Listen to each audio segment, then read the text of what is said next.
Bom dia, senhores. Vamos dar continuidade aos nossos estudos, hoje falando do continente africano, marcado pela pobreza, marcado pelos conflitos, marcados por pandemias, né? Um assunto importante para a gente estar lembrando disso agora, marcado por um histórico de exploração e marcado também pela origem e boa parte da população brasileira, assunto esse explorado pelo Enem, né?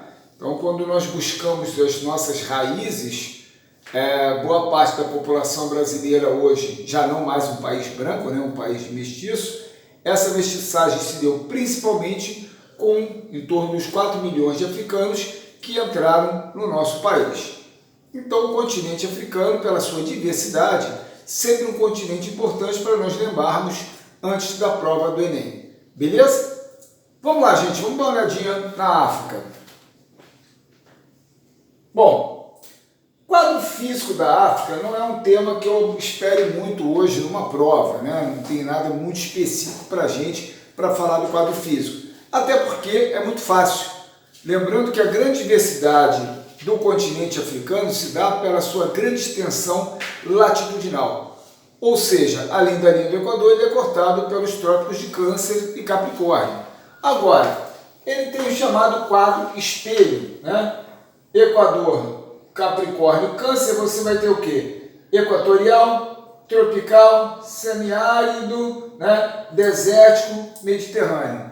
Para o norte você tem a mesma coisa, equatorial, tropical, do semiárido até o árido e o desértico e também mediterrâneo nos dois extremos, então é chamado quadro espelho. E aí, obviamente, a vegetação vai estar também da mesma forma, né? Floresta equatorial, tropical, nós temos aí pradarias, vamos ter vegetação desértica, vegetação mediterrânea, a mesma coisa para o norte, né? Então vai desde a floresta equatorial até a vegetação mediterrânea, com a presença daquela vegetação dos oásis que aparece nos desertos, né? Namíbia e Saara, quando nós temos aí a presença de água, quando o lençol freático aflora, né?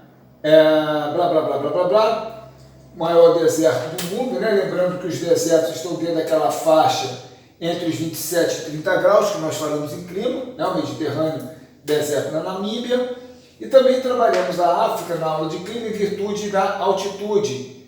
Então você tem ali o Kilimanjaro, mesmo numa zona quente, com neve no topo, em virtude da altitude. Até a aluna que me mandou a mensagem sobre o albedo, né? Está aqui o albedo de uma região elevada com a presença de neve. E apesar da grande incidência solar do continente africano, a estrutura, né, da montanha, o topo da montanha com neve, acaba refletindo a energia recebida. Então ela tem aqui um albedo elevado, né? Vamos lá. O que a gente tem de físico aí? A questão da separação do chifre da África. Tá? Assim como Madagascar se separou, assim como a Península Arábica se separou, nós temos a separação também do chifre da África. É visível tanto nessa imagem quanto nessa, em que essa porção do sudoeste da Península Arábica se encaixava perfeitamente na África. Então aqui nós temos o ponto de separação e essa estrutura sedimentar que se formou com a separação da Península Arábica e a abertura do Mar Vermelho. E esse processo ele continua, né? Ele é contínuo, essa separação. Nós temos aqui uma força divergente responsável pela separação do chifre da África. Os especialistas acreditam que, se mantiver essa velocidade, em 70 milhões de anos, o chifre da África vai se separar. Para a gente, né, está além da época humana, da idade humana, mas para a Terra isso é um piscar de olhos, né? E aqui foi uma imagem que foi muito divulgada, né, que já tem 5 anos, quando nós tivemos aí uma fissura e voltou-se a falar na separação do chifre da África. Então até gosto de brincar com essa imagem, que eu mostro aqui a rachadura da separação da África, mas não é isso aqui na verdade, isso aqui é uma vossoroca. Isso aqui é um processo ocasionado por chuvas abundantes que ocorreram na região. Aqui, quando a gente olha essa área, a gente vê aqui a ruptura, vemos aqui onde a drenagem se instalou, né? Porque você tem aqui a mata galeria. Agora, a separação do chifre da África, na verdade, nesse ponto e nesse ponto. Aqui é a separação. E aí, obviamente, como você tem essa força divergente, há um aprofundamento da estrutura e ela vai sendo entulhada com sedimentos. Então, se aqui você tem estrutura rochosa, isso daqui é sedimentar, preenchidas com os sedimentos dessas vertentes. Aqui é o ponto onde o chifre está se separando. Bom, os conflitos hoje que envolvem o continente africano, está na segunda unidade aí da apostila de vocês, né? Essa primeira trata das questões regionais e a segunda dos conflitos. O que nós mais temos desses conflitos é que eles ocorrem em virtude da separação do continente, a partilha arbitrária do continente africano pelas potências europeias. Então nós temos três momentos aqui da África, né? A separação étnica, o continente africano que tinha ali separação de milhares de tribos, tá? Aqui a África da partilha e aqui a África atual, né? Quase atual, né? Nós temos aqui a separação aqui do Sudão e do Sudão do Sul. Mas as fronteiras artificiais, onde amigos foram separados e inimigos foram unidos, é tido hoje como uma das principais causas dos conflitos que ocorrem hoje no continente. Então isso aqui para a gente é bem clássico, né? Da África étnica até a África atual, permeada pela separação realizada para a Conferência de Berlim, 1884-1885, quando ocorreu a partilha do continente africano. Distribuição populacional, né? Nós temos aqui uma mega cidade, a cidade de Lagos, na Nigéria. Nós temos aqui essa vertente do Maghreb, né? Do extremo aqui noroeste aqui do continente africano, a região em torno do Nilo, isso aqui inclusive já caiu em prova, tá? Você pega a Etiópia, Tanzânia, as áreas de maior concentração, tá? E essa faixa aqui ao sul do Saara, né? Onde você tem o Sahel, e aqui ao sul do Saara, naquela vertente entre o deserto e o bioma, e a linha do Equador. Bom, coloquei um resumo básico aí para vocês sobre o continente africano, sobre as características da África, né? Forte dependência externa, a independência política dos países ocorreu, mas manteve-se uma grande dependência do exterior, do capital externo. Muitos dominantes, quando deixaram o continente, deixaram, na verdade, governos alinhados a eles, onde eles tiraram o poder político sobre essas nações, mas mantiveram o poder econômico sobre elas, né? Então, grande dependência externa, baixo índice de industrialização. A África tem até uma charge no final dos slides, que ela sempre cumpriu esse papel de fornecedora de matéria-prima, hoje de commodities, né, minerais e agropecuários. Exportadores de matéria-prima, nível de desenvolvimento econômico diferente entre os países do continente, isso deu de forma muito heterogênea. Suas trocas comerciais representam 2% do comércio mundial. Então você tem aqui a questão das dependências em todos os setores do continente africano, e mesmo assim ele é o quê? Grande produtora mundial de commodities. Apesar que quando a gente falou de 2% do comércio mundial, isso está um pouco defasado, mas a gente lembra o seguinte, ela exporta muito, mas são produtos de baixo valor agregado, né? Cacau, Costa do Marfim, maior produtora mundial. Camarões, grande produtor mundial de amendoim, abastecer a indústria alimentícia europeia. Café, cana-de-açúcar, enfim, né? São produtos primários, onde o valor agregado é muito baixo, o que explica esse baixo percentual no comércio mundial, né? Agropecuária. Você tem ali a agricultura comercial, agricultura de subsistência e o pastoreio nômade. A gente vai ver aí, quando estiver falando de regional, as áreas de produção agrícola, né? 70% da PEA empregada no setor primário. Isso também evidencia o baixíssimo nível de desenvolvimento do continente. Obstáculos à industrialização. Deixei um resumo aí para vocês, né? É sempre legal a gente ler isso. Pequena participação no comércio mundial, escassez de capital, remessa de lucros. As transnacionais estabelecidas na África remetem os lucros para os seus países de origem. É aquela vertente que nós temos quando um país pobre recebe transnacionais. É importante para o país? Óbvio, né? Vai gerar emprego, vai gerar imposto, renda, tudo mais. Mas o lucro da empresa, ele não é reinvestido no país, ele vai para o país de origem. Então, uma das questões do continente africano é permitir o quê? A inserção de capital estrangeiro como forma de obtenção de lucro, de redução de custo de produção, mantendo, digamos assim, a pobreza dentro do continente, né?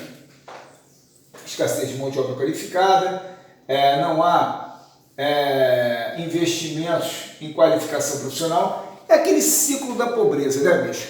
São países que exportam produtos de baixo valor agregado.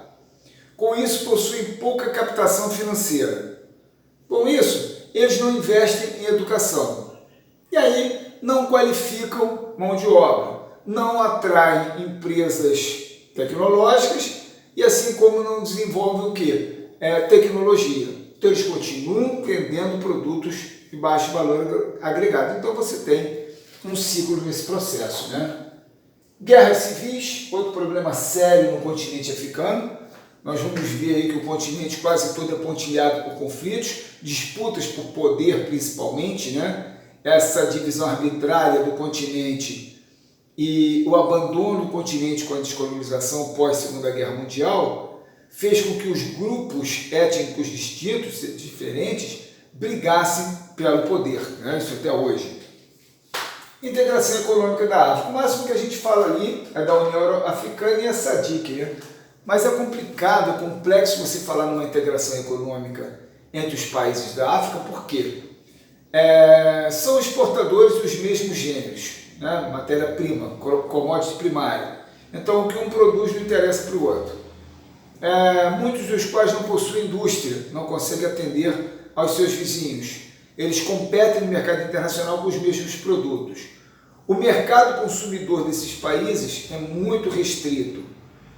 A pobreza do continente permite que as potências ou as grandes empresas teçam acordos unilaterais entre os países. Então é muito difícil a integração econômica dos países africanos.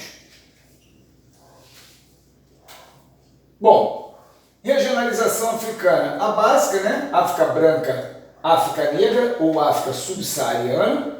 África branca em virtude dos povos árabes que ocuparam o norte da África no período aí, a partir do século XV, com o comércio, né, com os países europeus.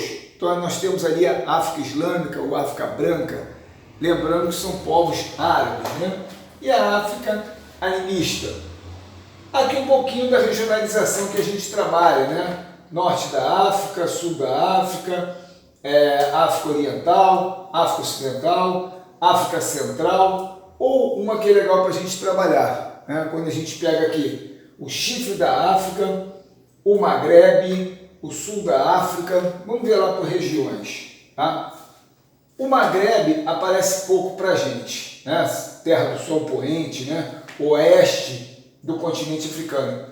Galera, lembre-se o seguinte, quando a gente fala oeste do continente africano, quando a gente pega um mapa, ele está aqui bonitinho, né? Mas lembre-se que a Terra tem aquela inclinação entre 27 graus, né? A chamada aquela variação que nós temos na posição da Terra. Então a África, na verdade, ela não está assim, né, bicho? Ela faz isso. Então isso aqui seria o oeste, né? Então ali seria a África branca, os países árabes, a gente falou mais por causa da primavera árabe, né? Então ali você tem aquele clima árido, transitando para o clima desértico. O Sahel é a faixa do continente africano que mais aparece para a gente. É uma faixa aqui em torno de 5.000 quilômetros, entre 5.000 a 5.400 quilômetros, tá? Que corta a África no sentido, né, transversal, do Senegal até a Eritreia, e uma faixa que varia entre 500 a 700 quilômetros de largura. Agora, quando você pega o Sahel, tá? A borda norte do Sahel, você está ali nas bordas do deserto do Saara. O que nós vamos ter ali? Aquele pastoreio e aquela agricultura nômade. É uma região muito pobre, em virtude dos povos que habitam ali, sem terem condições, recursos para produzir, além dos rigores climáticos também. É onde vem ocorrendo a expansão do deserto do Saara, a chamada desertificação, né? Por quê? Removeu-se a vegetação, é uma região de alta pressão, dispersora de ventos, né? Linha do Equador está aqui, isso aqui é uma área dispersora de ventos. Quando você remove a vegetação, você permite que o vento carregue areia, desloque a areia. Então nós temos, como no exemplo aqui da foto, um vilarejo sendo engolido pelas dunas do Saara, e não tem como fazer nada. Não adianta colocar um muro de contenção porque ele vai passar por cima, né?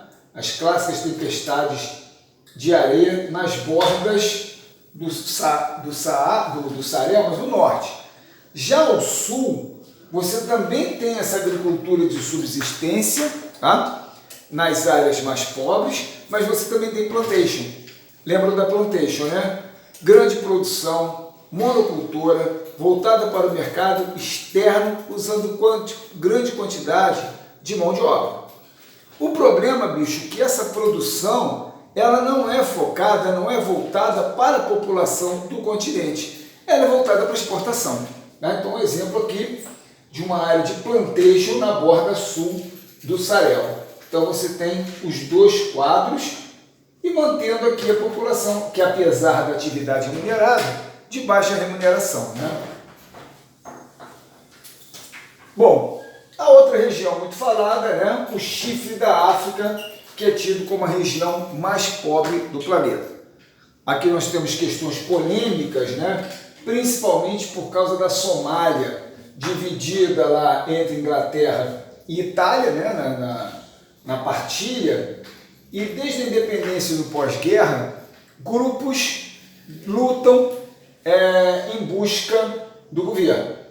Então você tem, né, a capital da Somália, o governo da Somália, que na verdade nem tem o controle sobre toda a região. Ela acaba sendo dividida em três, né?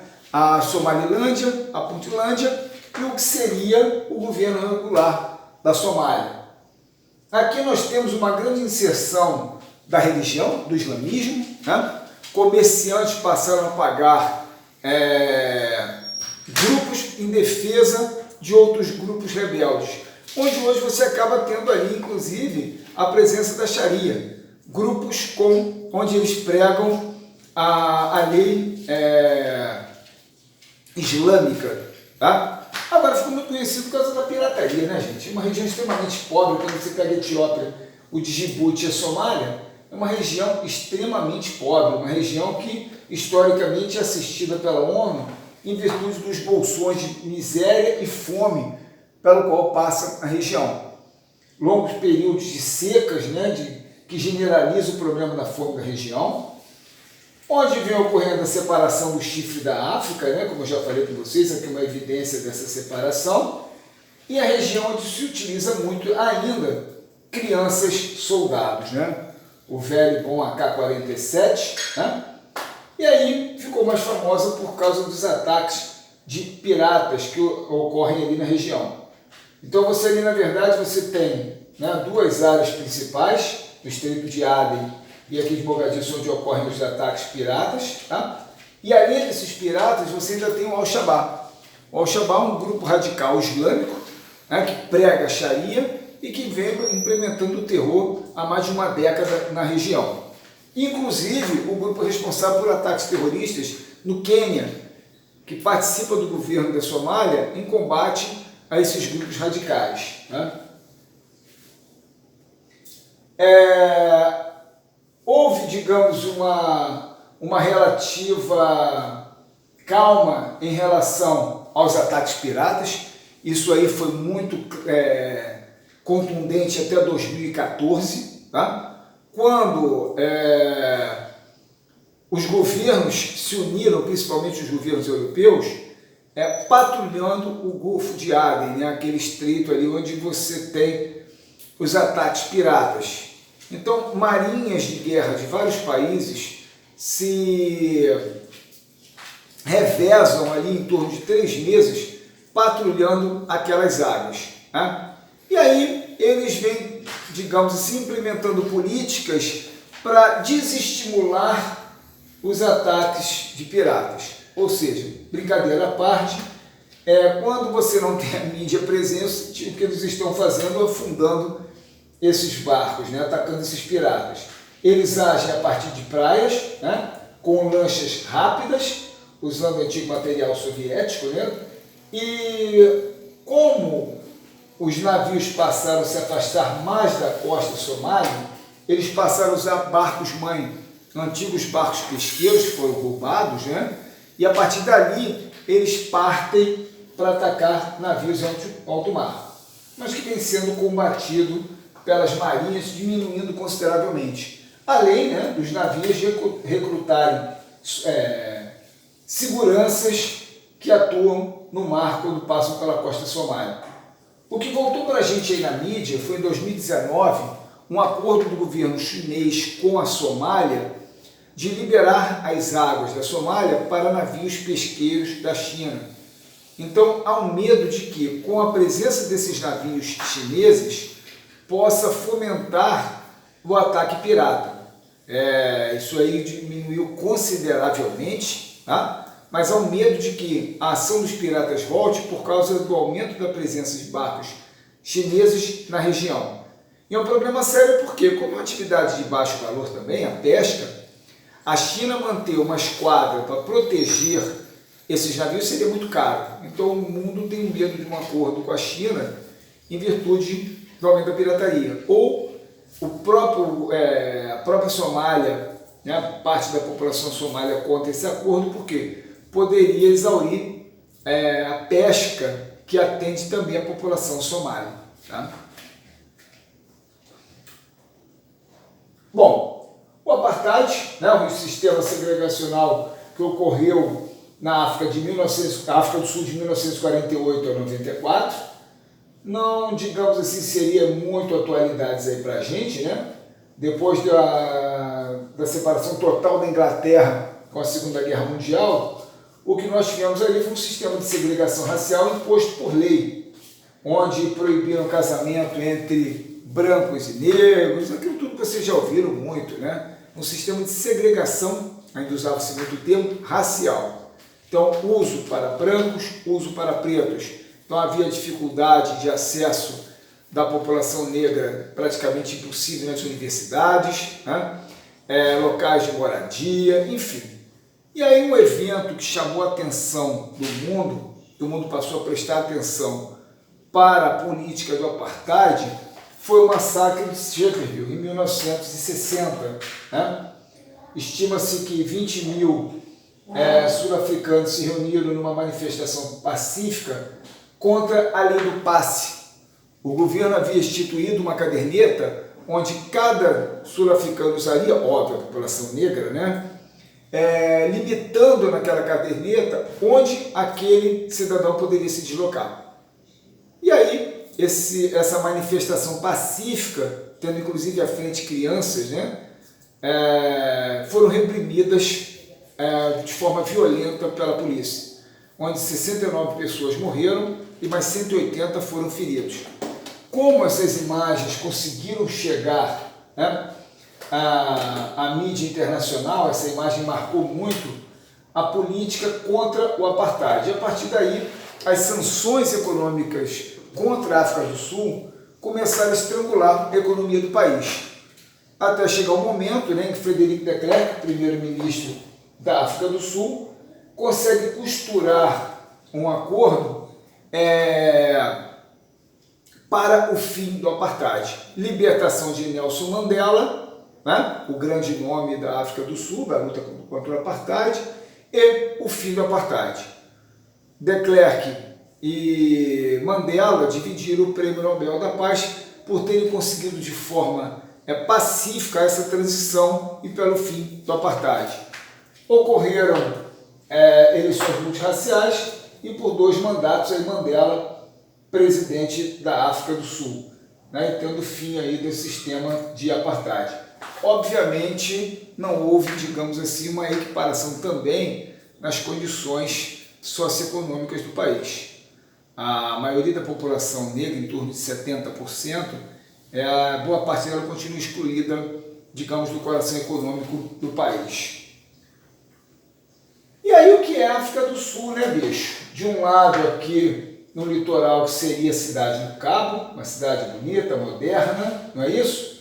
E do outro lado da vertente, o que a gente tem? Uma visão aqui dos bantuzões, as áreas onde a população negra era obrigada a viver, onde se perpetua aí, digamos, a pobreza, né?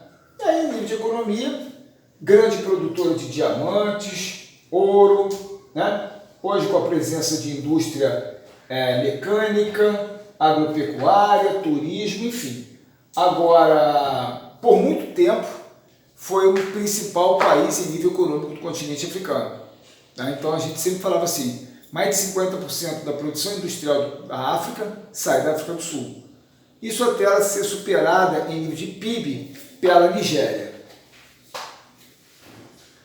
Bom, Sudão é o novo país que surgiu na África, né? O Sudão do Sul.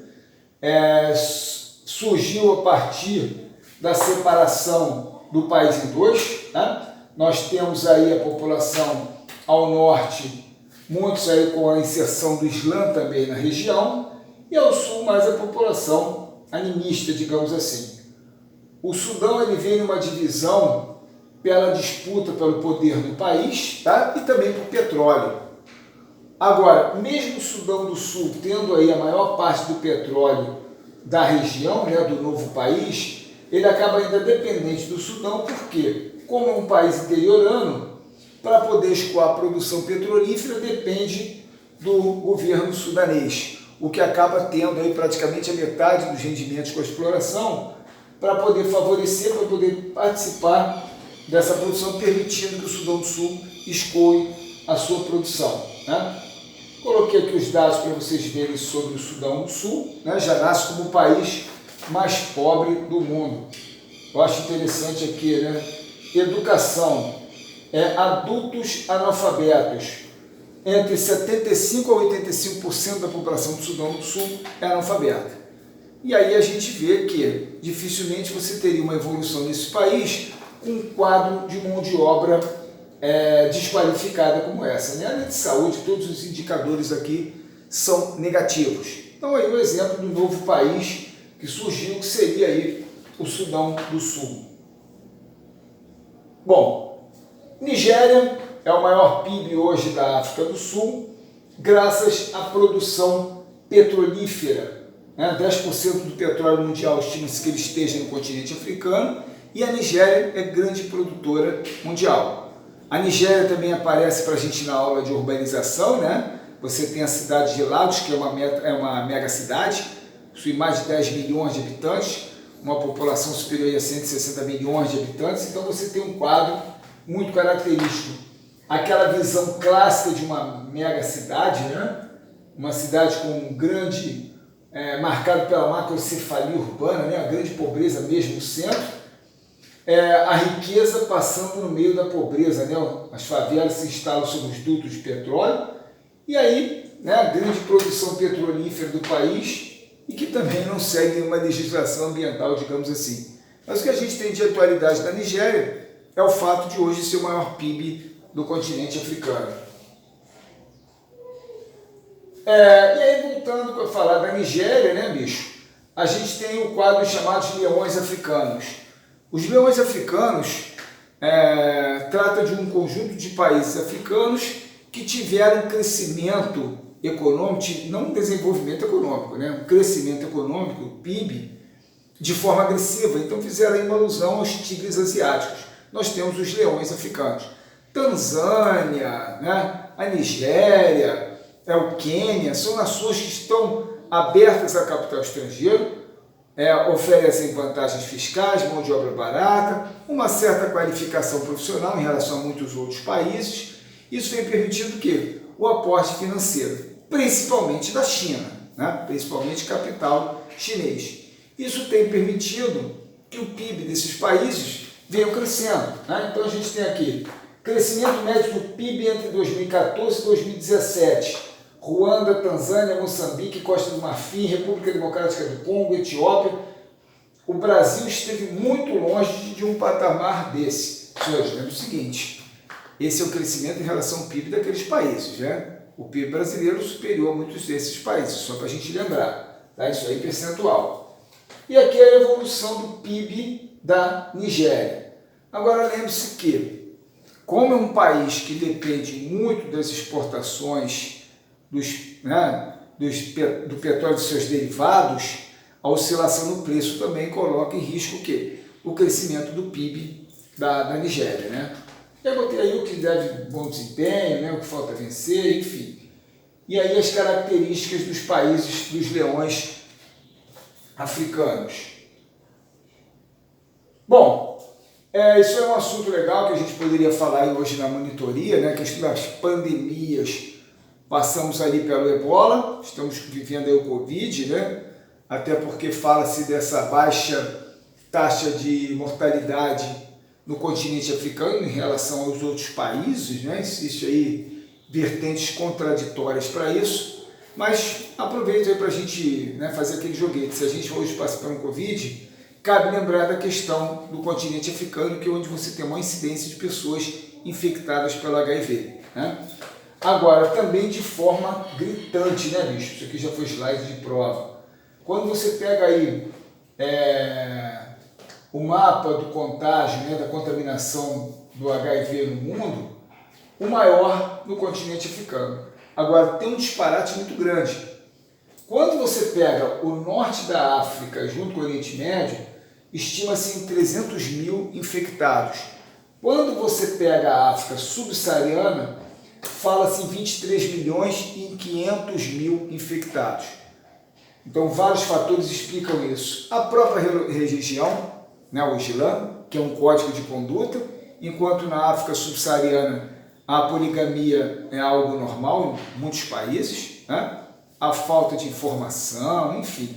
Então, isso tudo culmina o quê? Para um nível de contágio muito elevado de AIDS na África subsaariana. As próprias missões humanitárias e religiosas no continente, né, católicas, por exemplo, que são contrárias aos métodos contraceptivos, o que, obviamente, facilita o contágio na África subsaariana. Os conflitos, como eu comentei com vocês, né, a gente comenta hoje, vocês têm vários aí na apostila para a gente comentar hoje, mas quando a gente olha o continente, todo pontilhado aí de conflitos. O mais famoso de todos, o de Ruanda, né? 1 milhão de mortos, estima-se entre 1 milhão e 1 milhão e 200 mil mortos em 100 dias. É o continente onde hoje você tem ainda mais de 100 mil soldados crianças, né? E também um continente assolado pela fome. Bom, parte hoje do que nós temos no continente africano se dá também por questões religiosas. É o exemplo da Nigéria, onde você tem ao norte um grupo radical islâmico, por mais que tenha sido combatido, ainda atua, que é o Boko Haram, né? No norte da Nigéria. Você tem também a religião islâmica atravessando o Mali, você tem ali no norte, no Mali também, povos tuaregues que são ligados hoje ao Islã. Então isso aí entra em confronto com católicos e com animistas, né? Então, em vários países africanos hoje você tem a questão de grupos radicais, presença da Al-Qaeda ainda, né? Células da Al-Qaeda, Boko Haram, Al-Shabaab, células do Talibã, enfim. Então aqui onde você tem a chamada Sharia, né? Onde é colocado a lei islâmica sobre a população, tá? E aí, como não é muito divulgado, é comum nós termos atentados terroristas 2017, 2018, 2019 no continente africano, mas muito não chega para a gente. Isso aqui foi um massacre de católicos, tá? No Quênia, provocados pelo Al-Shabaab. Muçulmanos, né, que atacam grupos contrários como católicos, né, e matam a todos. Então você tem muito desses conflitos ainda no continente africano, pregados pelo ódio religioso, né? Está aí o Al-Shabaab, né, o Boko Haram, e aí aquelas charges que aparecem em prova para a gente.